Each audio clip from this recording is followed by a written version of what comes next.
It was the Romans who first engineered solid bridges that were built to last, using stone and a simple revolutionary shape, the arch.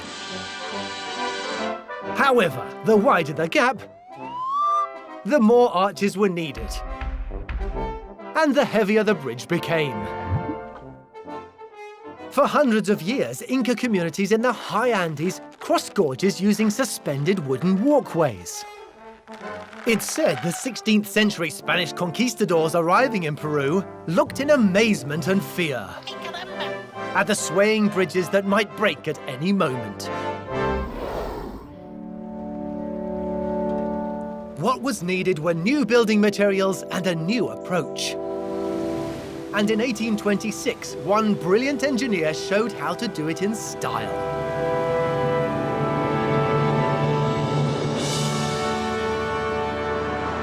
The Menai suspension bridge is arguably the ultimate achievement of Thomas Telford, one of Britain's finest ever civil engineers. Telford was an accomplished engineer, of course. At this stage, he had designed canals and roads and bridges. He'd never built anything on this scale before, and so this bridge was to be really his greatest challenge. The then busy Menai Strait separated mainland Wales from the island of Anglesey. Until then, bridging it would have been impossible. A traditional arch design would not only need to be enormous, but it would seriously impair the passage of tall ships along the waterway.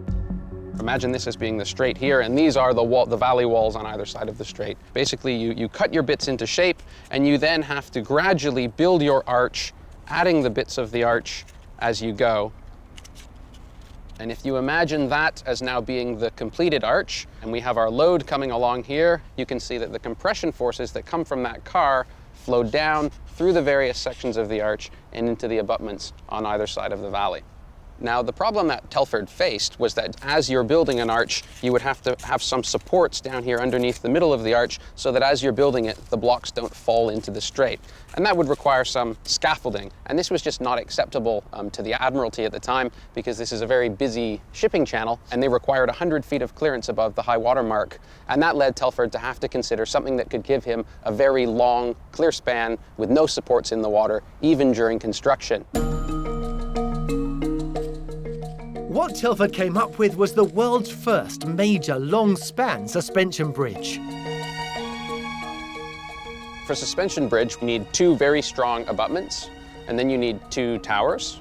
And then what you do is once you've built your towers, you take a cable like these guys, and you string these up and over the towers, and then you drop hanger cables down from the main cables, and then put your bridge deck in place. And then once your bridge is completed, if you have a load that comes along, say our car here, it comes along, and now when the load gets out near the middle of the span, the load from the car then gets transferred up through the hanger cables into the main cable up over the tower. The tension in that cable gets anchored in these strong abutments, and the compression force here goes down into the foundations in the bedrock. That's essentially how a suspension bridge works, like this beautiful bridge we have here. Telford's suspended deck was a stroke of engineering virtuosity.